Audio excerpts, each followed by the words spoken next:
Okay, सो हमने NLM पढ़ लिया, फ्रिक्शन पढ़ना है। बहुत ही छोटा सा टॉपिक है लेकिन अच्छे अच्छे क्वेश्चंस बनते हैं इसमें, ठीक है। पहली बात, दुनिया में कोई भी सरफेस परफेक्टली स्मूथ नहीं होता। Do you agree with me? अगर हम दो सरफेसेस को अच्छे से मैग्नीफाई करके देखें, क्या बोला मैंने, मैग्नीफाई करके देखें, तो इसके बॉटम सरफेस में भी जिगजैगनेस होगा और वो जिस सरफेस पे बैठा उसमें भी जिगजैगनेस होगा। Is that clear? तो अगर मैंने एक ऑब्जेक्ट को दूसरे ऑब्जेक्ट में रख दिया तो एक का जिगजैग दूसरे के जिगजैग के साथ क्या हो जाएगा, इंटरलॉक हो जाएगा, घुस जाएगा। समझ में आया? अभी कितना घुसेगा, कितना अच्छा इंटरलॉकिंग होगा, डिपेंड करेगा कि ये सरफेस नीचे वाले सरफेस के साथ कितना प्रेस कर रहा है। जितना ज़्यादा प्रेसिंग टेंडेंसी होगा उतना ज़्यादा इंटरलॉकिंग होगा। बात समझ में आया? Is that clear? Pressing tendency आपको कैसे कैलकुलेट करते हैं? Pressing tendency normal, exactly normal decide करता है। दैट मीन्स इसका वेट होगा mg और इस पे, इस सरफेस पे एक नॉर्मल n लग रहा होगा, इस पे भी यहाँ पर एक नॉर्मल n लग रहा होगा। मतलब n का वैल्यू जितना ज़्यादा होगा उनके दो सरफेसेस के बीच का जो इंटरलॉकिंग है, क्या बोलते हैं इसको, इंटरलॉकिंग, वो भी कितना होगा, उतना तगड़ा होगा। बात समझ में आया? सेकेंडली ये समझ के देखो कि सरफेस में कितना ज़्यादा जिगजैगनेस है, कितना ज़्यादा अंडुलेशंस है, वो डिपेंड करेगा मटेरियल कैसा है। कुछ मटेरियल्स रिलेटिवली स्मूदर होते हैं, कुछ मटेरियल्स ज़्यादा रफ होते हैं। जो ज़्यादा रफ होगा उसमें जिगजैगनेस क्या होगा, ज़्यादा होगा। जो मटेरियल रिलेटिवली स्मूथ है उसमें तुमको ये अंडुलेशंस, ये जिगजैगनेस कम दिखाई देगा। समझ में आ रहा है, नहीं आ रहा? Is that clear? अभी खुद सोच के देखो, तुमने एक ब्लॉक को एक सरफेस पर रखा, दोनों का जो जिगजैगनेस एक दूसरे के साथ लॉक हो जाता है, इंटरलॉकिंग हो जाता है। अभी अगर तुम इस ब्लॉक को इस तरफ पुल करोगे, फॉर एग्जाम्पल इस तरफ खींचोगे, तो तुमको क्या लगता है ये नीचे वाला सरफेस उस ऊपर वाले ब्लॉक को आगे जाने देगा क्या? नहीं देगा, राइट? क्या करेगा, ये जो जिगजैग इसको पकड़ कर रखे है, किस तरह फोर्स लगाएगा, पीछे की तरफ फोर्स लगाएगा, और इसी फोर्स को हम फ्रिक्शन कहते हैं। समझ में आया? इसी फोर्स को हम क्या कहते हैं, फ्रिक्शन कहते हैं। एक्चुअली देखो, ये जिगजैग नीचे वाला सरफेस ऊपर वाले ब्लॉक पे जो फोर्स लगाता है वो अकेले फ्रिक्शन नहीं होता, क्योंकि सारे फोर्सेस हॉरिजॉन्टल नहीं होते, कुछ फोर्सेस वर्टिकल भी होते हैं। मतलब ऐसा समझो कि अगर ये जिगजैग सरफेस है, ये इस पे कुछ ऐसा फोर्स लगाता है जिसको हम बोलते हैं FC, कॉन्टैक्ट फोर्स। क्या बोलते हैं इसको, कॉन्टैक्ट फोर्स, FC।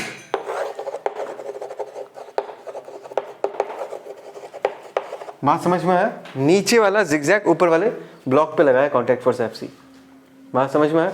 FC का जो हॉरिजॉन्टल कंपोनेंट है उसी को ही हम फ्रिक्शन बुलाते हैं, और FC का जो वर्टिकल कंपोनेंट है that is very famously known as normal. समझ में आया? इनफैक्ट ये जो कॉन्टैक्ट फोर्स है F(c), इसको हम रूट ओवर ऑफ क्या लिख सकते हैं, n² प्लस f²। बात समझ में आया? वही FC का दो कंपोनेंट्स हैं, एक हॉरिजॉन्टल एक वर्टिकल। बोलो समझ में आया, नहीं आया? खुद सोच के देखो ना, एक जिगजैग सरफेस ऐसा है, दूसरा जिगजैग सरफेस ऐसा है, तुमने इसको इधर पुल किया तो ये वाला सरफेस, ये जो दोनों सरफेसेस दिख रहा है ना, ये वाला सरफेस आगे जाके नीचे वाले जिगजैग को धक्का देगा। ये अगर इसको धक्का देगा तो इधर नॉर्मल, इधर लगेगा force, not normal sorry, force लगेगा इस तरफ, तो ये भी इस पे ऐसा फोर्स लगाएगा। तो हर जिगजैग में ऐसा ही कुछ होगा।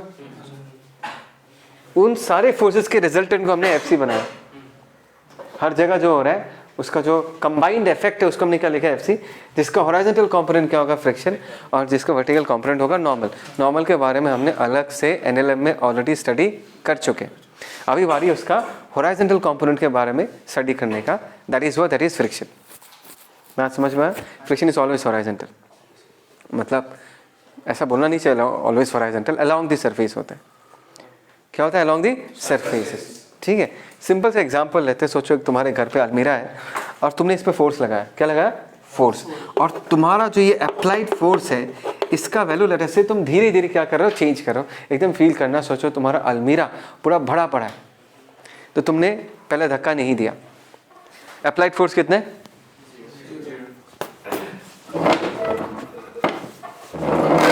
अगर अप्लाइड फोर्स 0 है तो अलमीरा तो मूव नहीं करेगा ना, तब फ्रिक्शन भी क्या होगा, 0 होगा। Is that clear? खुद सोच के देखो, अभी तुमने धीरे से अपना फोर्स बढ़ा दिया, इस बार तुमने 1 न्यूटन अप्लाई किया अलमीरा पे, और अलमीरा हिला नहीं, जो अलमीरा है वो मूव नहीं किया। बात को समझो, अगर वो मूव नहीं किया, और हमको एनएलएम आता है तो हम ये कहेंगे कि भाई अगर ये मूव नहीं कर रहा मतलब इस पे सारे फोर्सेस बैलेंस्ड हैं। मतलब तुमने जो 1 न्यूटन का फोर्स अप्लाई किया, that 1 newton force has been cancelled out by some other force and that force in this case is what? Friction. मतलब अभी फ्रिक्शन ने कितना फोर्स अप्लाई किया होगा? 1 न्यूटन। ध्यान देना, अप्लाइड फोर्स एंड फ्रिक्शन दोनों सेम है। फिर तुमने फोर्स को और थोड़ा बढ़ाया 2 न्यूटन, फिर भी मूव नहीं किया, काफ़ी नहीं है। इसका मतलब है इस बार भी तुम्हारे अप्लाइड फोर्स को फ्रिक्शन ने क्या कर दिया? फ्रिक्शन ने कैंसिल आउट कर दिया, बैलेंस कर दिया, तो ये हो गया 2 न्यूटन। फिर तुमने 3 न्यूटन अप्लाई किया और तुमने देखा कि वो अलमीरा अभी शेक करना चालू किया है। शेक मतलब और थोड़ा सा पुश कर दूंगा तो ये मूव करना चालू करेगा। मतलब शेक मतलब इम्पेंडिंग मोशन को हम बोलते हैं। Just to give an idea of impending motion. Impending word का मतलब क्या है? Which is about to happen. मतलब कांपना चालू किया, मतलब बाउंड्री पहुंच चुका है, थ्रेशोल्ड पहुंच चुका है, फिर भी तो हिला नहीं ना। दैट मीन्स सब फ्रिक्शन ने कितना अप्लाई कर दिया? 3 न्यूटन। Is that clear? उसके बाद अगर तुमने 3.1 अप्लाई किया, थोड़ा सा बढ़ाया 3 से, तब ब्लॉक मूव करना, अलमीरा मूव करना चालू कर देता है। और अगर हम कैलकुलेट करते हैं तब फ्रिक्शन का वैल्यू तुमको कुछ 2.9 जैसा मिलेगा। टेंशन मतलब मैं समझाऊंगा क्यों, धीरे से। बस ऐसे मान कर रखोगे कितना मिला, ये जस्ट एक एग्जाम्पल है, मैं नंबर्स लेके तुमको समझा रहा हूँ। कितना मिला? 2.9। भार्गव जिंदा है ना तू? ओके, बढ़िया, ठीक है। तो ये हो गया कहानी। अभी इस डाटा से, इस टेबल से, इस एनालिसिस से हम क्या क्या कंक्लूजन्स निकालेंगे? पहली बात तो है friction is a self adjusting force. वो अपने आप को एडजस्ट कर सकते हैं। आपको कैसे पता चला सर? पहले उसने 0 लगाया, फिर 1 लगाया, फिर 2 लगाया, फिर 3 लगाया, जैसा डिमांड वैसा सप्लाई। समझ में आ रहा है? नहीं आ रहा? ध्यान दो, फ्रिक्शन 3 तक लगा पाता। फ्रिक्शन का जो मैक्सिमम कैपेसिटी है फोर्स लगाने का कितना है? 3 न्यूटन। लगाएगा 3 न्यूटन उसने, लगाएगा 3 न्यूटन उसने, लगाएगा 3 न्यूटन इसने। तो फ्रिक्शन का जो मैक्सिमम वैल्यू है, जिसको हम लिमिटिंग फ्रिक्शन कहते हैं, क्या कहते हैं? सुना होगा लिमिटिंग फ्रिक्शन है।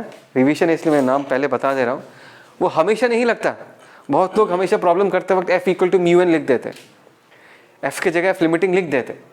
μn अभी इग्नोर करो, F लिमिटिंग अप्लाई कर देते, F मैक्स अप्लाई कर देते। हमेशा अप्लाई नहीं होता। जब इम्पेंडिंग मोशन होता है, when it is about to happen, तब जाके फ्रिक्शन का मैक्सिमम वैल्यू लगता है। What I want you people to focus on is this 0, 1, 2। इसका मतलब क्या है? इसका मतलब है कि फ्रिक्शन का मेन मोटिव क्या है?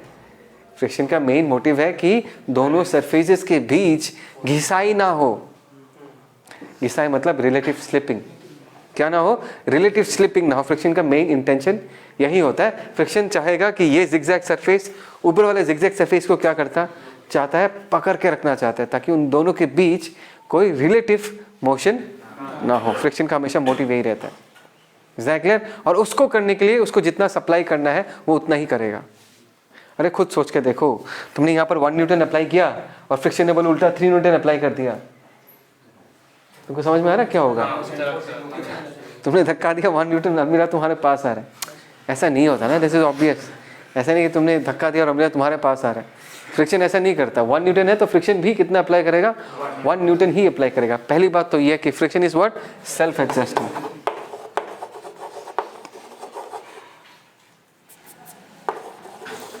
है ना? अच्छा, सेकंड बात क्या है? सेकंड ये है, ध्यान देना, फ्रिक्शन का एक मैक्सिमम वैल्यू है। क्योंकि जब तुमने 3.1 अप्लाई किया, फ्रिक्शन हार मान चुका है। फ्रिक्शन और रोक बड़ा तो था, ओए 0 से 1, 1 से 2, 2 से 3 तक तो पहुंचा था, लेकिन 3 को पार नहीं कर पाया। मतलब फ्रिक्शन का एक मैक्सिमम लिमिट है। तो F मैक्स जो मैक्सिमम फ्रिक्शन है उसको हम क्या बोलेंगे? F limiting. बात को समझो। Is that clear? Is that clear? Third, हम कह सकते हैं कि फ्रिक्शन का जो वैल्यू है दैट इज ग्रेटर देन और equal to 0 but less than और equal to what? F limiting. ऐसा मत समझो कि friction is F limiting. Friction is not F limiting. Friction के एक पर्टिकुलर सिचुएशन में वैल्यू क्या होता है? F लिमिटिंग होता है। फ्रिक्शन का एक रेंज होता है, वो 0 से बड़ा और F लिमिटिंग से कम या उसके बराबर। और ये जो फ्रिक्शन है, इस फ्रिक्शन को हम स्टैटिक फ्रिक्शन बुलाते हैं। हमने इस फ्रिक्शन को क्या बुलाया? स्टैटिक फ्रिक्शन बुलाया। नाम ही तुमको समझा देगा इसका काम क्या है। स्टैटिक का मतलब क्या है? रेस्ट। बात को समझो। क्या ये अलमीरा 3 न्यूटन तक का कहानी बता रहा हूँ? कब तक का कहानी बता रहा हूँ? 3 न्यूटन तक का कहानी। क्या अलमीरा का सरफेस बॉटम सरफेस के ऊपर घिसाई किया? क्या लेकिन इंटेंशन तो है ना। देखो, इंटेंशन होना और घिसाई करना दोनों में डिफरेंस है। समझ में आया? Is that clear? बहुत लोग ऐसा समझते हैं, सर दोनों के बीच घिसाई हुआ ही नहीं तो फ्रिक्शन क्यों लगेगा? अरे भाई, घिसाई होने से फ्रिक्शन लगेगा या नहीं लगेगा ये डिसाइड नहीं होता, इंटेंशन से डिसाइड होता है, टेंडेंसी से डिसाइड होता है कि एक सरफेस दूसरे सरफेस के ऊपर स्लाइड करना चाहता है क्या, वो टेंडेंसी चेक करना। अगर टेंडेंसी है तो फ्रिक्शन लगेगा। दोनों ब्लॉक v वेलोसिटी से ट्रैवल कर रहे हैं, 2 blocks travelling with velocity v, friction लगेगा क्या? नहीं लगेगा। There is no tendency of slipping between them, because दोनों का स्पीड क्या है v, तो दोनों सरफेसेस के बीच कोई रिलेटिव मोशन है ही नहीं, तो फ्रिक्शन आएगा क्यों? चाहिए नहीं फ्रिक्शन। बात समझ में आ रहा है? लेकिन तुम्हारे पास अलमीरा है, उसमें बहुत सारे स्टैक करके तुमने टी शर्ट्स रखा है और तुमने बीच से एक टी शर्ट को खींचा, क्या दिखाई देगा तुमको? ऊपर वाला भी टी शर्ट निकल के आता है, नीचे वाला टी शर्ट भी निकल के आता है। क्यों भाई? तुमने तो छुआ था एक ही टी शर्ट को, तुम्हारा जो अप्लाइड फोर्स है वो तो सिर्फ एक ही टी शर्ट पे लगा। ऊपर वाला टी शर्ट निकल के क्यों आता है? नीचे वाला टी शर्ट क्यों निकल के आता है? बिकॉज फ्रिक्शन क्या चाहेगा? फ्रिक्शन ये चाहेगा कि दोनों सरफेसेस के बीच कोई रिलेटिव मोशन ना हो। और हेयरिंग द पॉइंट, समझ में आया? तो फ्रिक्शन लगेगा या नहीं लगेगा, ये जवाब अगर तुमको अपना निकालना है, सोचना है, तो सबसे पहले ये सोचना है कि अगर फ्रिक्शन नहीं होता क्या तब घिसाई होता? ये सोचो एक बार। जैसे कि पहले दोनों ब्लॉक्स मूव कर रहे थे, जस्ट इमेजिन अगर फ्रिक्शन नहीं होता तो तभी घिसाई नहीं होता, दोनों के बीच रिलेटिव मोशन क्या होता? 0। लेकिन टी शर्ट के केस में क्या होगा? अगर फ्रिक्शन नहीं होता तो तुमने जिस टी शर्ट को खींचा वही सिर्फ निकल के आता, ऊपर वाला टी शर्ट अपने जगह पर रहता, नीचे वाला टी शर्ट भी अपने जगह पर रहता, which means there will be relative motion between the 2 surfaces. तो तुमको ये समझ में आ जाएगा, ओके भाई साहब, अभी दोनों सरफेसेस के बीच फ्रिक्शन लगेगा। तो सरफेसेस घिस रहा है या नहीं, दैट इज नॉट इम्पॉर्टेंट। क्या घिसना चाहता है या नहीं, दैट इज इम्पॉर्टेंट। समझ में मैंने क्या कहा? Okay, is that clear? Okay, तो जब तक सुनो, जब तक एक सरफेस दूसरे सरफेस के ऊपर घिसता नहीं है, सिर्फ टेंडेंसी है लेकिन घिस नहीं रहा। बोलो भाई, टेंडेंसी है लेकिन घिस नहीं पा रहा, सरफेस ने पकड़ के रख दिया, उस वक्त तक जो फ्रिक्शन लगता है उसको हम क्या बोलते हैं? Static friction. और स्टैटिक फ्रिक्शन का कोई फिक्स्ड वैल्यू नहीं होता, रेंज होता है। स्टैटिक फ्रिक्शन कितना ऑफर करेगा डिपेंड करेगा नीड कितना है। 1 न्यूटन तो 1 न्यूटन अप्लाई करेगा, 2 न्यूटन तो 2 न्यूटन अप्लाई करेगा, लेकिन एक लिमिट है, उसको हम एफ लिमिटिंग कहते हैं। बात को समझो, इस एफ लिमिटिंग का जो वैल्यू है that is equal to mu into N होना ही चाहिए, बिकॉज फ्रिक्शनल फोर्स का जो मैक्सिमम वैल्यू है वो नॉर्मल पे तो डिपेंड करेगा ही। मैं इसका रीज़न तुमको बता चुका हूँ। नॉर्मल ये प्रेजेंट करता है कि एक जिगजैग सरफेस दूसरे जिगजैग सरफेस के ऊपर कितना प्रेस कर रहा है, जितना ज़्यादा प्रेसिंग होगा उतना ज़्यादा इंटरलॉकिंग होगा, राइट। और म्यू क्या है? म्यू को हम कहते हैं कोफिशिएंट ऑफ फ्रिक्शन। इनफैक्ट इसको म्यू सफिक्स एस लिख सकते हैं, म्यू सफिक्स छोटा S, coefficient of static friction, जो क्या रिप्रेजेंट करता है? जो ये जिगजैगनेस रिप्रेजेंट करता है, जो कि एक सरफेस का प्रॉपर्टी है कि सरफेस कितना जिगजैग है, उस फैक्टर को रिप्रेजेंट करता है म्यू। बात समझ में आ रहा है मैं क्या कह रहा हूँ? तो इस कहानी में ये हो जाएगा mu S into N. Now the next question is, sir एक बार जब बॉडी मूव करना चालू करता है आपने 2.9 क्यों लिख दिया तब फ्रिक्शन का वैल्यू? Why is it 2.9? बात को समझो, ट्राई टू अंडरस्टैंड। खुद सोचो कि अगर ये सरफेस इस सरफेस के ऊपर से स्लाइड करके आगे बढ़ जाता है, डज इट मीन अगर जब ये मूव करके निकलेगा, समझ में मैंने क्या कहा? जब वो मूव कर चुका होगा, इसका मतलब क्या है? एक जिगजैग सरफेस दूसरे जिगजैग सरफेस के ऊपर घिस चुका है, मतलब ये तुमको जो पहाड़ टाइप ऑफ स्ट्रक्चर्स दिख रहे ये सब टूटे होंगे, टूट के ना आगे बढ़ेगा। अरे जब तक नहीं टूटेगा तब तक तो आगे ये सरफेस बढ़ेगा नहीं। अगर ये चल चुका है, if it has moved ahead, what will happen to the top of the hills? कहीं कहीं टूट चुका होगा। That means relatively as compare to the previous situation, जब ये रेस्ट में था, जब वो मूव करना चल चुका होगा, उसका जिगजैगनेस रिलेटिवली घट चुका होगा। दैट इज द रीजन जब हम सरफेसेस को घिसते हैं ना, वो स्मूथ होते रहता है, धूल निकलता है उससे, डस्ट निकलता है जब हम घिसते। क्यों घिसते हैं? बिकॉज दोनों सरफेसेस का जिगजैग स्ट्रक्चर्स क्या करते हैं?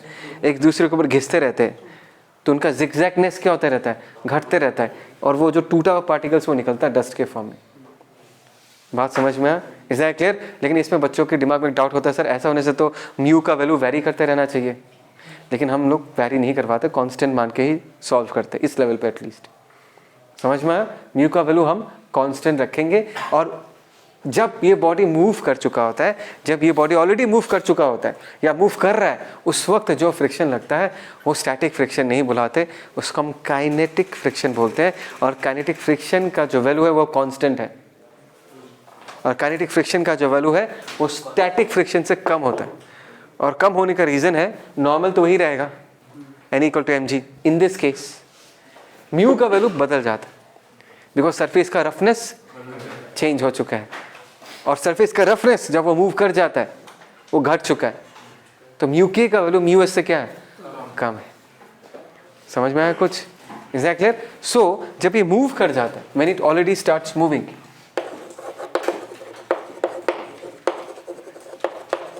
तब जो फ्रिक्शन लगता है उसको हम क्या बुलाते हैं?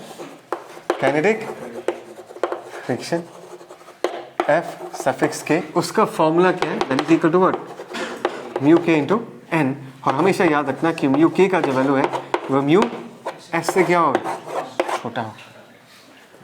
ये तो बेसिक्स है। Is that clear? कोई डाउट? पक्का? ओके चलो।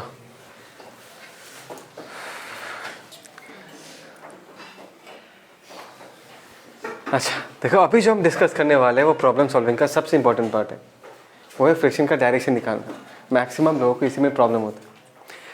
तो the first thing that you need to learn before learning this is friction always opposes, बहुत बुक्स में लिखा रहता है, motion of an object. Friction हमेशा मोशन को अपोज नहीं करता, मैं दिखाऊंगा। फ्रिक्शन हमेशा किसको अपोज करता है? रिलेटिव मोशन को अपोज करता है। No, what do you mean by relative motion? Relative motion तो थोड़ी देर पहले पढ़ा था हम लोगों ने, कुछ ही प्रीवियस क्लासेस में पढ़ा था। रिलेटिव मोशन में हम क्या करते हैं? किसी एक के रेस्पेक्ट में दूसरे को देखते हैं। Is that clear? उसी लॉजिक को हम फिर से यहाँ पर यूज़ करेंगे, आगे जाके दिखाऊंगा। बिफोर आई स्टार्ट ऑफ, इस केस में ब्लॉक को देखो, पीछे 100 न्यूटन फोर्स लग रहा है और ब्लॉक आगे ट्रेवल कर रहा है with the force of 2 metre per second. इस पर फ्रिक्शन किस डायरेक्शन में लगेगा? पहली बात, ये पॉसिबल है क्या? फोर्स पीछे लग रहा है, ब्लॉक आगे जा रहा है? कभी पॉसिबल नहीं है। क्यों पॉसिबल नहीं है? तुम NLM का मर्डर कर दिया तुमने। ऐसा नहीं हो सकता कि ब्लॉक आगे जा रहा है, फोर्स पीछे लग रहा है। रिटार्डेशन में क्या होता है? हाँ चिरो, तूने बोला ऐसा नहीं होता। समझ में आया मैंने क्या कहा? हो सकता है भाई। बहुत लोग तो इसी पे डाउट पूछ देते हैं, सर ये नहीं होगा, क्यों नहीं होगा? अरे भाई, जब गाड़ी चलता है तुमने ब्रेक मारा, क्या होता है? फ्रिक्शनल फोर्स पीछे लगता है, चक्का रुक गया जमीन के रिस्पेक्ट में, फ्रिक्शनल फोर्स पीछे लग रहा है और गाड़ी का वेलोसिटी किधर है? आगे की तरफ। इसी को हम रिटार्डेशन कहते हैं। ये डाउट क्लियर है ना? हो सकता है। This is the case of retardation. और फ्रिक्शन किस तरफ लगेगा? प्लस एक्स एक्सिस की तरफ या माइनस एक्स एक्सिस की तरफ? क्यों? 100 न्यूटन इतना बड़ा फोर्स है, उसको अपोजिट लगना चाहिए। हमको रिलेटिव मोशन देखना है, फोर्सेस को देखना नहीं है। और मोशन को डिसाइड करने वाला कौन है? वेलोसिटी है, फोर्स नहीं होता। इस वक्त ज़मीन के रिस्पेक्ट में, ज़मीन को थोड़ा मैं नीचे बनाता हूँ, बात को समझो। ये है ज़मीन। अगर मैंने ज़मीन को पूछा, ज़मीन ये बताओ कि ब्लॉक का बॉटम सरफेस किधर जा रहा है, ज़मीन का रिप्लाई क्या होगा? तुमको क्या दिखाई दे रहा है? वो बोलेगा सर ब्लॉक का जो बॉटम सरफेस है इस वक्त इस मोमेंट में राइट की तरफ जा रहा है। तो मैं इस पे फ्रिक्शन ऐसा लगाऊंगा जो इसके रिलेटिव मोशन को क्या करेगा? अपोज करेगा। तो हमने फ्रिक्शन इधर लगा दिया। And by Newton's third law forces के बारे में बताया था। इस फोर्स के बारे में 2 क्वेश्चंस का जवाब तुम्हारे पास हमेशा होना चाहिए। किसने लगाया और किस पे लगा? किस पे लगा तो हमको दिख ही रहा है। ये फ्रिक्शन किसने लगाया? ग्राउंड ने लगाया। So by Newton's third law to every action there is equal and opposite reaction. ये काम का नहीं है, इसका सेकंड लाइन काम का है। अगर ए बी पे फोर्स लगाता है तो बी भी ए पे फोर्स लगाएगा। ज़मीन अगर ब्लॉक पे फोर्स लगाता है तो ब्लॉक भी ज़मीन पे फोर्स लगाएगा in the forward direction. That is the reason जब ब्लॉक आगे जाता है तो धूल ऐसे निकलता है। कौन निकालता है? ये ज़मीन पे जो फ्रिक्शन लग रहा है वो निकालता है। ब्लॉक जब आगे जाता है धूल पीछे निकलता है क्या? आगे धूल ऐसे निकलेगा ना। आदमी के चलने के साथ कंपेयर मत कर, मैं ब्लॉक के बारे में बोल रहा हूँ। इसका चेहरा देख के मेरे को समझ में आ गया। I am talking about block. किसी ब्लॉक को ऐसा धक्का दे दोगे धूल कहाँ से निकलेगा? इसके फ्रंट से निकलेगा। समझ में आ रहा है नहीं आ रहा? तो कौन निकालता है उसको? फ्रिक्शन निकालता है। बिकॉज ज़मीन पे फ्रिक्शन किधर लग रहा है? आगे की तरफ। क्या हो गया भार्गव, टेंशन में गया तू? दुखी है? मैं सोचा क्यों दुखी है तू?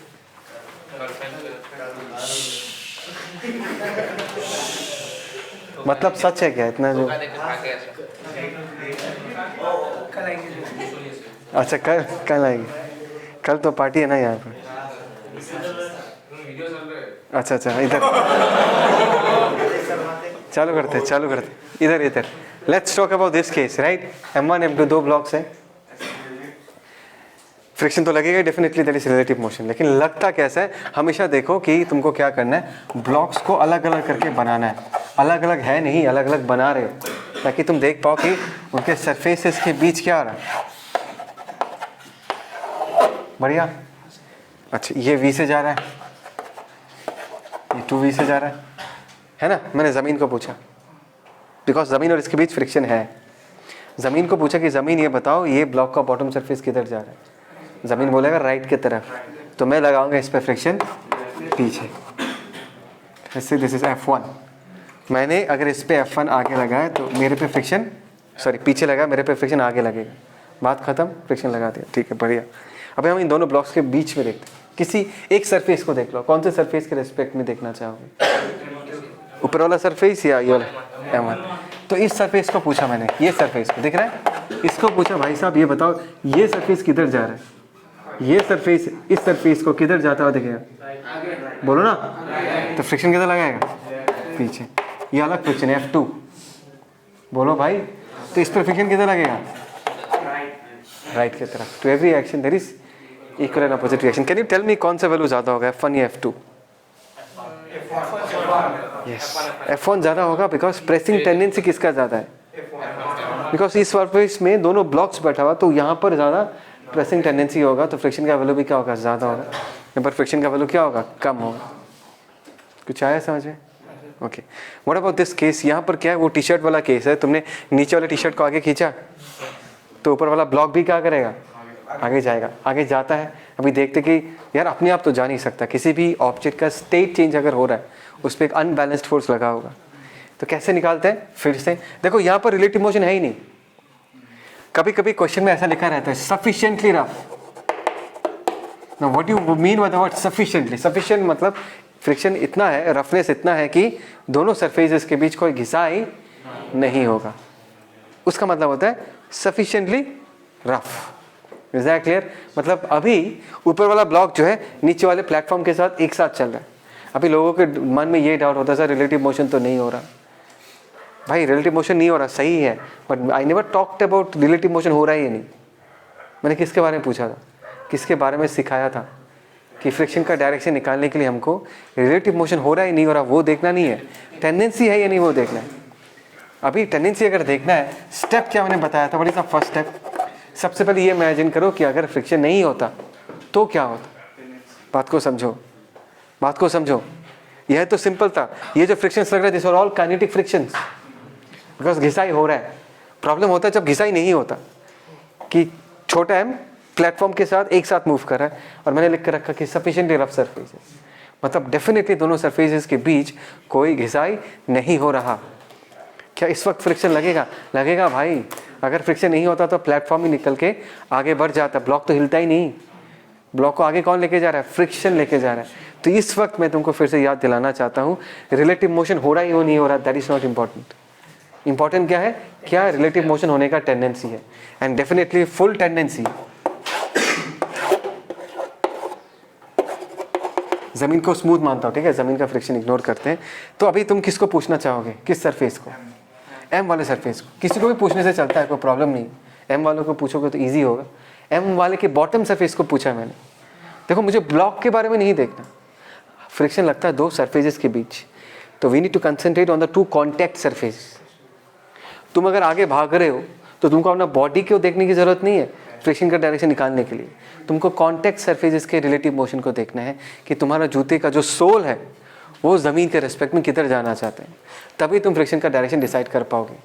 Is that clear? Body as a whole में मूव फॉरवर्ड, सुनो बात को, बॉडी एज ए होल में move forward, but our sole with respect to the ground is moving backward. कैसे चलते हो? आगे पैर ऐसे करके चलते हो क्या? जब चलते हो तो तुम अपने जूते के बॉटम सोल को किधर ड्रैग करते हो? पीछे की तरफ। मैं आऊँगा इसके पास, लेकिन समझ में आया मैंने क्या कहा? मैं सिर्फ ये समझाना चाहता हूँ कि फ्रिक्शन का डायरेक्शन अगर निकालना है तो तुमको हमेशा किस पे ध्यान देना है? ब्लॉक पे नहीं देखना है, सिर्फ कॉन्टैक्ट सरफेसेस पे देखना है।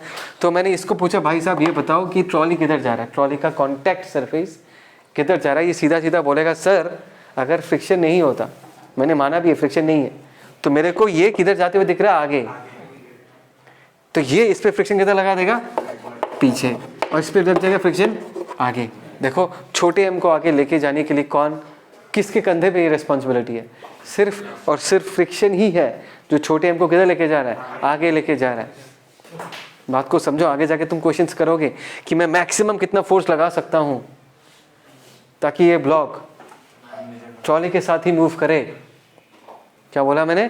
आगे जाके हम ऐसा क्वेश्चंस करेंगे कि मैक्सिमम कितना फोर्स अप्लाई कर सकते हैं ताकि ये ब्लॉक ट्रॉली के साथ ही मूव करे। ये क्वेश्चन बना कैसे? बनेगा ये क्वेश्चन क्योंकि देखो इस ब्लॉक का आगे लेके जाने का रेस्पॉन्सिबिलिटी किस पे? फ्रिक्शन पे है। फ्रिक्शन का एक मैक्सिमम लिमिट होता है, एफ लिमिटिंग। अगर फ्रिक्शन का ही मैक्सिमम लिमिट है तो इस ब्लॉक का आगे बढ़ने का एक्सेलरेशन का भी एक लिमिट होगा, उससे ज्यादा एक्सेलरेशन से मूव। तो नीचे वाले को सोचो, इसका मैक्सिमम एक्सेलरेशन आया है 2 मीटर पर सेकेंड स्क्वायर। तुमने नीचे वाले को कितने से भगाया? 1 मीटर पर सेकेंड स्क्वायर से। तो ऊपर वाला इसका साथ दे देगा, पूरा system 1 metre per second square से जाएगा। जब तुमने नीचे वाले को 2 मीटर पर सेकेंड स्क्वायर से भगाया तो ऊपर वाला भी उसका साथ देगा, बिकॉज ऊपर वाला मैक्सिमम कितने एक्सेलरेशन अचीव कर सकता है फ्रिक्शन के दम पे, that is 2 meter per second square. लेकिन the moment you make this trolley move with an acceleration of 2.1 meter per second square, तब ये ब्लॉक उसके साथ एक साथ मूव नहीं करेगा। ब्लॉक मूव करेगा डेफिनेटली, लेकिन कितने से मूव करेगा? 2 मीटर पर सेकेंड स्क्वायर से। और नीचे वाला प्लेटफॉर्म कितने से मूव करेगा? 2.1 मीटर पर सेकेंड स्क्वायर से। घिसाई हो चुका होगा, घिसना चालू हो चुका होगा, और उस वक्त जो फ्रिक्शन लगेगा वो क्या होगा? That will be kinetic friction. समझ में? तो 0 से लेकर 2 मीटर पर सेकेंड स्क्वायर तक स्टैटिक फ्रिक्शन लगेगा। और सिस्टम का एक्सेलरेशन जब 2 मीटर पर सेकेंड स्क्वायर से बढ़ जाएगा तो सिस्टम नहीं रहेगा, दो अलग अलग ऑब्जेक्ट्स में हमको एनालाइज करना पड़ेगा, बिकॉज दोनों का एक्सेलरेशन क्या हो जाएगा? बदल जाएगा। उसके पहले तक 0 से लेकर 2 मीटर पर सेकेंड स्क्वायर तक I can treat both the block and the platform together as a single object, because दोनों क्या कर रहा होगा? एक साथ मूव कर रहा होगा। लेकिन सिस्टम का जब मैं ट्रॉली का acceleration 2 metre per second square से बढ़ा दूंगा तब तक दोनों का मोशन अलग अलग हो जाएगा। नीचे वाला जल्दी भाग रहा होगा, ऊपर वाला धीरे भाग रहा होगा। तब फ्रिक्शन जो लगेगा वो क्या लगेगा? Kinetic friction. फिर से याद दिलाना चाहता हूँ, फ्रिक्शन का डायरेक्शन लगाना है तो पहले ये सोचना है कि अगर फ्रिक्शन नहीं होता तो क्या होता? क्या घिसाई होता? क्या टेंडेंसी है घिसने का? अगर है तो फ्रिक्शन लगेगा। कब तक फ्रिक्शन लगेगा? जब तक वो टेंडेंसी खत्म नहीं हो जाता। जैसे कि दोनों ब्लॉक्स वी से ट्रैवल कर रहे हैं, फ्रिक्शन लगेगा क्या? पूछो, अगर फ्रिक्शन नहीं होता तो क्या होता? एक सरफेस दूसरे सरफेस के ऊपर स्लिप नहीं कर रहा तो फ्रिक्शन नहीं लगेगा। बात समझ में मैंने क्या कहा?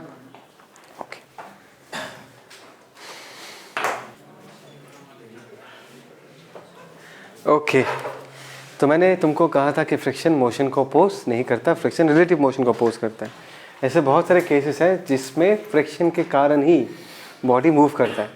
जैसे कि ये हमारा पैर है, जब हम आगे चलते हैं तो हमारा पैर का जो बॉटम सरफेस है ग्राउंड के रिस्पेक्ट में किधर मूव करता है?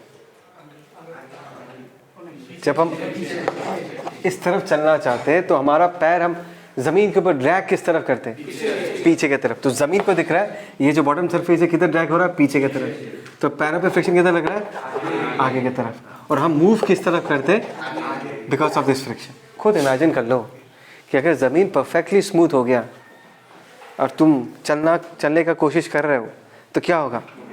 तुम वही चलते जाओगे, आगे बढ़ ही नहीं पाओगे। मून वाकी कुछ हो जाएगा। समझ में आ रहा है नहीं यार? तुम आगे बढ़ नहीं पाओगे क्योंकि देखो इन दिस केस मोशन किधर हो रहा है? मोशन हो रहा है प्लस एक्स की तरफ। फ्रिक्शन भी किस तरफ लग रहा है? प्लस एक्स की तरफ। इसके थोड़ी देर पहले जो इस तरफ में एक प्रॉब्लम सिखाया था ना, ट्रॉली को हमने आगे खींचा, ब्लॉक भी आगे गया, वहाँ पर फ्रिक्शन क्या कर रहा है? It is supporting the motion. समझ में आया? तो ये अपने दिमाग से निकाल दो कि फ्रिक्शन मोशन को अपोज करता है, फ्रिक्शन रिलेटिव मोशन को अपोज करता है। और रिलेटिव मोशन देखने के लिए हमको कॉन्टैक्ट सरफेसेस पे ध्यान देना है, राइट? जैसे कि साइकिल चलाते हो, है ना, साइकिल का मैकेनिक्स तो थोड़ा बहुत समझ में आता है ना। देखो साइकिल का जो पैडल होता है वो पीछे वाले टायर में होता है। अगर साइकिल को उठा के पैडल को चलाओ तो आगे वाला टायर मूव नहीं करता, पीछे वाला टायर मूव करता है। Do understand this? अच्छा, तुमने पैडल मारा, साइकिल का टायर ऐसा घूम रहा है, ऐसे ही घूमेगा पैडल मारने से, क्लॉकवाइज। Is that clear? अभी खुद सोच के देखो, जमीन के रिस्पेक्ट में टायर पे किस तरह फ्रिक्शन लगेगा, उसका जवाब देना है तो तुमको टायर को देखने की जरूरत नहीं है, टायर का बॉटम पॉइंट को देखो जो कि जमीन के साथ कांटेक्ट में है। तो कि ये पॉइंट है, ये ग्राउंड के रिस्पेक्ट में इसका वेलोसिटी पीछे की तरफ है, टेंडेंसी ऑफ मोशन पीछे की तरफ है। तो ग्राउंड जो है इस पे फ्रिक्शन लगाएगा इस पीछे वाले मोशन को अपोज करने के लिए, दैट इज फ्रिक्शन एफ, और इस पे लग जाएगा एफ इस तरफ। समझ में आया? और भी देखो ये जो डंडा है ना, ये जो आगे वाले चक्के के सेंटर पे लगा रहता है, तो आगे का जो चक्का है ना वो रोटेट नहीं करता, वो जमीन के रिस्पेक्ट में ट्रांसलेट करना चाहता है। क्या करना चाहते हैं? बात को समझो। तुमने पैडल मारा तो ये प्योर रोटेशन कर रहा है, हाँ जमीन पे रोक दोगे तो ट्रांसलेट भी करेगा, रोटेट भी करेगा। मैं वहां तक नहीं जा रहा, I am just trying to say जब इसको रोटेट करोगे टायर पे फ्रिक्शन एफ ऐसा लगेगा, ऐसे whole the system will have a tendency to move forward. ये डंडा इस टायर पे सेंटर ऑफ मास पे फोर्स लगा रहा है, तो टायर कैसे मूव करेगा? रोटेट करेगा क्या भाई? सेंटर पे फोर्स लगाया तुमने, शौमदीप नहीं आया समझ में?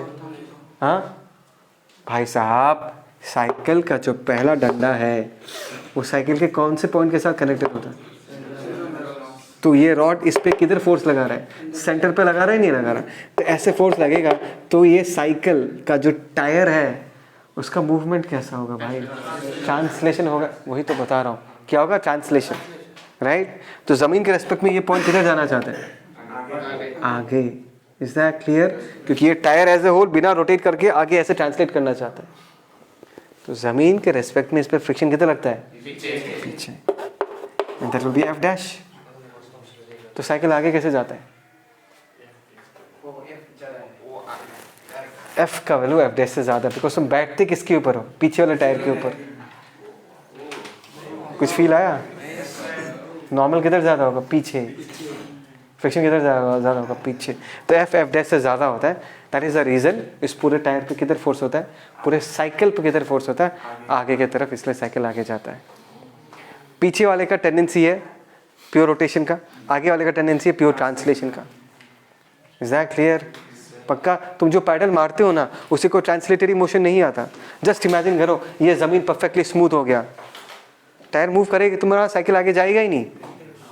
तुमको क्या लगता है गाड़ी में हम जो तेल डालते हैं जिसके कारण गाड़ी आगे जाता है, वो तेल का इंजन क्या गाड़ी को आगे लेके जाता है क्या? It's friction. गाड़ी का जो इंजन है वो टायर को क्या करता है? सिर्फ गोल घुमाता है। अरे भाई, अब मैं अगर गाड़ी को लेके एक फ्रोजन सरफेस पर रख दूं तो टायर गोल घूमता रहेगा, गाड़ी आगे जाएगा नहीं, बिकॉज फ्रिक्शन है रिस्पॉन्सिबल गाड़ी को आगे लेके जाने का। इंजन का काम क्या है? सिर्फ टॉर्क प्रोवाइड करना। क्या प्रोवाइड करना? टॉर्क प्रोवाइड करना, चक्के को गोल घुमाना। समझ में आया? तो यहाँ पर देखो, यहाँ पर भी साइकिल आगे जा रहा है और रिजल्टेंट फ्रिक्शन किस तरह लग रहा है? आगे की तरफ ही लग रहा है। Is that clear? ओके, अभी थोड़ा सा चीज फटाफट सबने क्या होगा, graph between applied force and friction. बात को समझो। F applied is input and friction is what? Output. By friction is a post active force. जैसे कि mg इज ऑलवेज एक्टिव, चाहे तुम सो, चाहे तुम नाचो, चाहे तुम गाओ, चाहे तुम कूदो, mg हमेशा तुम पे लगता रहेगा। लेकिन नॉर्मल कब आता है? जब प्रेसिंग टेंडेंसी आता है। टेंशन कब जाता है? जब रस्सी को खींचोगे उसके बाद टेंशन आएगा। पोस्ट एक्टिव, बाद में एक्टिव होता है। ये कोई ऑफिशियल वर्ड नहीं है, ठीक है, मैं खुद से बोलता हूँ। तो यहाँ पर अप्लाइड फोर्स लगेगा, तब जाके ब्लॉक का स्लिप करने का टेंडेंसी होगा, तभी ना फ्रिक्शन आएगा। तो पहले कौन आता है? फ्रिक्शन या पहले applied force? This is input, friction is what? Okay, so how will the graph if you increase the value of F? अभी जस्ट थोड़ी देर पहले डिस्कस किया था। 0 newton 0 newton, 1 newton 1 newton, 2 newton 2 newton, 3 newton 3 newton, y equal to X का graph होगा। थोड़ा ऊपर बनाता है ऐसे, लेट अस से ये जो वैल्यू एक है, तब फटाक से क्या होगा?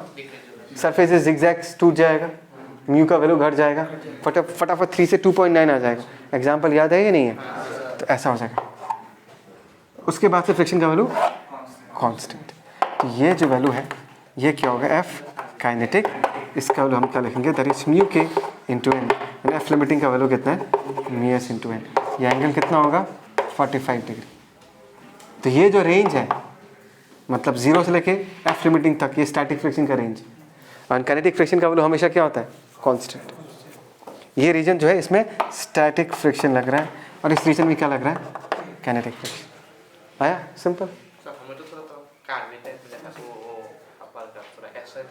हाँ, कहीं के मैं कभी ऐसे बनाता हूँ, थोड़ा कोई ऐसे बनाता है, दैट डज नॉट मैटर। ठीक है ना?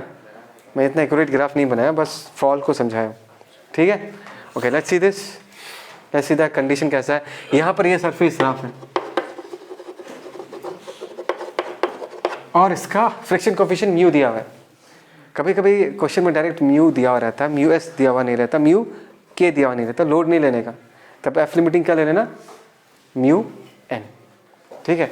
कहानी कैसा है? देखो यहाँ पर एक रस्सी कनेक्टेड है, ब्लॉक है, ब्लॉक ज़मीन के साथ बैठा हुआ है, ज़मीन के ऊपर बैठा हुआ है और तुम्हें एफ अप्लाई कर रहे हो यहाँ पर, अप्लाइड फोर्स। तो तुमको अप्लाइड फोर्स और टेंशन के बीच का ग्राफ पूछा है। मैंने applied force is 0, tension is 0। For example मैंने applied force is 1 newton, then still tension is 0। कैसे भाई? पहले ब्लॉक का तो मूव करने का टेंडेंसी आएगा ना, तब ना वो रस्सी को खींचेगा। वो अपना पैर जो है वो जिगजैग में फंसा हुआ है। बात समझ में आया? तो तुमने अगर यहाँ पर एफ अप्लाई किया, फटाक से यहाँ पर फ्रिक्शन क्या हो जाएगा? एक्टिव हो जाएगा। समझ में आया? तो पहले टेंशन एक्टिव नहीं होता, पहले कौन एक्टिव होता है? ब्लॉक का जो बॉटम सरफेस है वो वाला फ्रिक्शन एक्टिव होता है।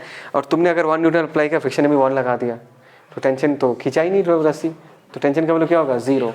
जब तुमने 2 न्यूटन, फ्रिक्शन भी 2 न्यूटन, 0 टेंशन का वैल्यू। मतलब ग्राफ ऐसे जाते रहेगा। जब तुमने 3 न्यूटन अप्लाई किया, तब फ्रिक्शन ने कितना अप्लाई कर दिया? 3 न्यूटन। याद है ना? पुराना वाला एग्जांपल ही ले रहा हूँ। एफ लिमिटिंग का केस पहुंच चुका है। समझ में आया? लेट अस से एफ अप्लाइड का वैल्यू कितना है? F applied in this case is equal to what? F limiting. उस वक्त तक टेंशन का वैल्यू क्या होगा? 0। उसके बाद क्या होगा? उसके बाद अगर तुमने फोर्स के वैल्यू को बढ़ा दिया, फ्रिक्शन तो और बढ़ नहीं सकता, फ्रिक्शन अपना मैक्सिमम वैल्यू अप्लाई कर दिया होगा। Is that clear? अभी तुमने 4 न्यूटन अप्लाई कर दिया। कितना अप्लाई कर दिया? 4 न्यूटन। तो 4 न्यूटन में से फ्रिक्शन कितना सपोर्ट करेगा? 3 न्यूटन। और बाकी का 1 न्यूटन का रिस्पॉन्सिबिलिटी किसका होगा? रस्सी का होगा। उस वक्त का FBD अगर मैं बनाऊं तो ऐसा बनेगा कि यहाँ पर F है, यहाँ पर F लिमिटिंग है ना, और यहाँ पर टेंशन है। तो T का वैल्यू हम क्या लिखेंगे? T plus F limiting. ध्यान दो, T plus F limiting is equal to what? F। तो T का वैल्यू क्या होगा? F minus F limiting. इसके बाद का ग्राफ क्या होगा? It will be a straight line, because यहाँ पर टेंशन है, यहाँ पर F। This is the equation which it will follow. y equal to x minus c, y equal to x minus c. Slope क्या होगा? 1। मतलब एंगल कितना होगा? Tension is proportional to f। तो ऐसा ग्राफ बनेगा। इस क्वेश्चन से तुमने क्या सीखा? कि अगर तुम्हारा ब्लॉक के सरफेस के बीच नीचे फ्रिक्शन है, तुम जब फोर्स अप्लाई करोगे तो सबसे पहले नीचे का फ्रिक्शन एक्टिव होगा। उसके बाद जब ब्लॉक का फ्रिक्शन का रोकने का और कैपेसिटी नहीं रहेगा, तब वो मूव करने का उसके बाद टेंडेंसी आएगा, तब रस्सी खींचेगा, तब जाके टेंशन क्या होगा? एक्टिव होगा, उसके पहले नहीं। समझ में आ रहा मैं क्या कह रहा हूँ? Is that clear? नहीं हो गया? ओके, फटाफट इन 3 क्वेश्चंस को सॉल्व करते। Find theta eight which the block will just slip. ऐसा क्यों बोला? अगर बहुत लेस इंक्लाइंड है तो ब्लॉक को नीचे आने का टेंडेंसी कम होगा, ऊपर बढ़ाते जाएंगे, थीटा का वैल्यू इंक्रीज करते जाएंगे, एक पर्टिकुलर थीटा पे it will be about to slip, उससे थोड़ा भी बढ़ा दूंगा तो गिर जाएगा। इसका रीजन क्या है? इसको नीचे लेके कौन आना चाहता है और इसको रोक कौन रहा है? Friction. When will it be about to slip? जब थीटा का वैल्यू इतना ज्यादा हो जाएगा कि mg sin theta f limiting के बराबरी कर देगा, ये उससे थोड़ा ज्यादा हो जाएगा, राइट? तो हम ये कौन सा सिचुएशन है? ये वो सिचुएशन है कि जहां पर थीटा का वैल्यू इतना बढ़ चुका है, वहां तक पहुंच चुका है कि फ्रिक्शन अपने लिमिटिंग वैल्यू तक पहुंच चुका है। बात समझ में? मैंने इंक्लिनेशन बढ़ाते गया, इज दैट क्लियर? तो यहाँ से जो थीटा निकलेगा, इसी थीटा को हम एंगल ऑफ फ्रिक्शन बुलाते हैं, ठीक है ना? अच्छा, यहाँ पर ये कितना होगा? This is mg cos theta, ये क्या होगा? नॉर्मल, एंड ये एकदम सिंपल है, mg sin theta is equal to what? f limiting.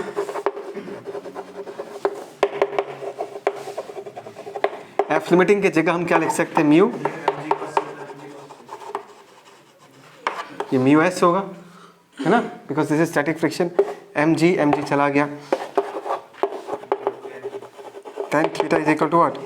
Mu s. तो थीटा का वैल्यू कितना होगा? tan inverse of mu s. तो म्यू एस तुमको किसी सरफेस का पहले से ही पता होगा, तो उसका tan इनवर्स निकाल लो, दैट एंगल पे वो स्लाइड करना चालू करेगा। सिंपल। अच्छा, ये क्वेश्चन है, देखो म्यू एस का वैल्यू कितना दिया हुआ है? 4/3, फाइंड द टेंशन पूछा है। भाई ये एंगल कितना है?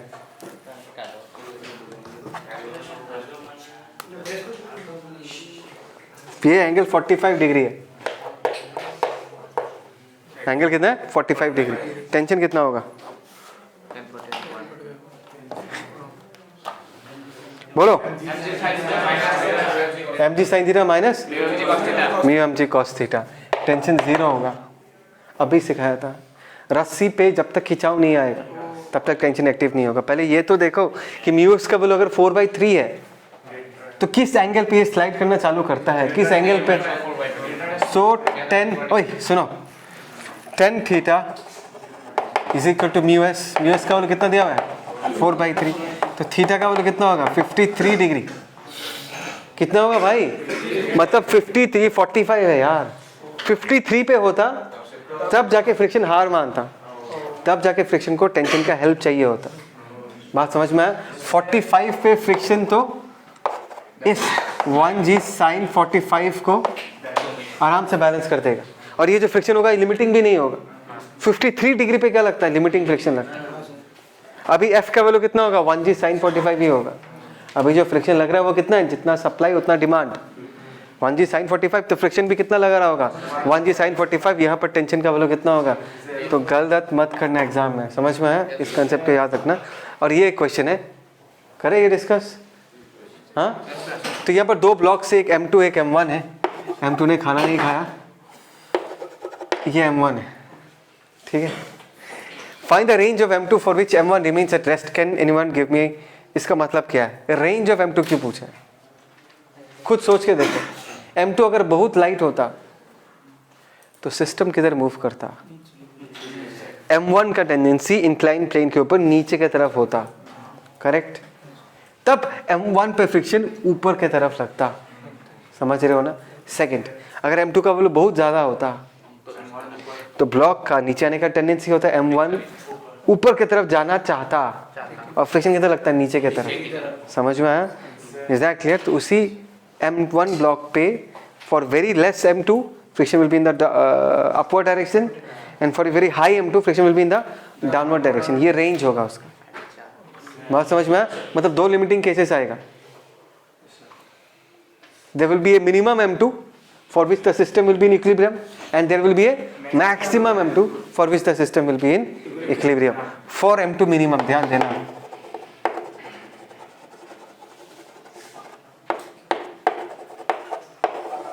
ये अगर हम देखें, भाई सिस्टम मूव नहीं कर रहा, टेंडेंसी के बारे में बात कर रहा हूँ, M2 का वैल्यू बहुत छोटा है, ट्राई टू अंडरस्टैंड। तब अगर मैं FPT बनाऊँ, अच्छा मैं अलग से बनाता हूँ, ये कितना होगा? M2G। ये रस्सी क्या, ये ब्लॉक इधर आया, M2 का वैल्यू इतना कम है कि ये सिस्टम, ये ब्लॉक इधर जाना चाहता है नीचे की तरफ, तो फ्रिक्शन किधर लग जाएगा? ये friction, right? As because M2 का वैल्यू बहुत छोटा है, it is about to slide down. बोलो भाई, तब जो यहाँ पर फ्रिक्शन लग रहा होगा, क्या लग रहा है? लिमिटिंग फ्रिक्शन लग रहा होगा, दूसरी is about to slide down. F1 लिख देता हूँ। इस तरफ क्या होगा? cos theta. इस तरफ क्या होगा? n। इस तरफ क्या होगा? M1G sin theta. बोलो समझ में आ रहा है नहीं यार? Okay fine. अभी हमको निकालना क्या है? Find the range of M2। ठीक है, अगर मैं इस पूरे को अपना सिस्टम मान लूँ, M2G इधर लग रहा है, फ्रिक्शन भी उसी की तरफ है, और m1g sin थीटा दूसरे पार्टी में। पहले सिखाया था यार net cooling force, system move नहीं कर रहा तो एक पार्टी दूसरे पार्टी को क्या करेगा, कैंसिल आउट। तो यहाँ पर हम क्या लिख सकते हैं कि m2g प्लस f1 दोनों एक ही पार्टी में लेफ्ट की तरफ उतारना चाहता है, और वो m1g sin थीटा राइट की तरफ उतारना चाहता है, और दोनों एक दूसरे को बैलेंस कर देता है, बिकॉज ये सिस्टम मूव नहीं करता। समझ रहे हो ना? तो यहाँ से m2 का वैल्यू तुम बहुत आसानी से निकाल पाओगे। इस m1g sin theta minus friction f1 की जगह हम लोग क्या लिख सकते हैं, म्यू इंटू n की जगह क्या लिखेंगे, m1g cos theta divided by g।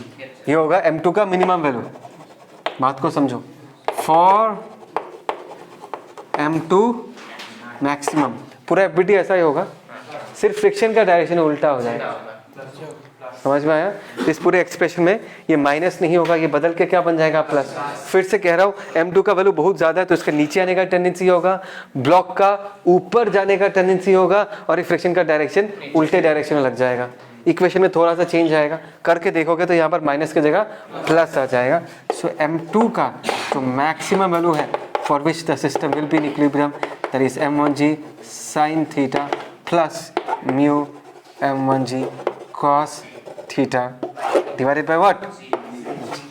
तो m2 का वैल्यू इतना या इससे ज़्यादा, इतना या इससे कम। So this is the range of m2 for which the system will be in equilibrium.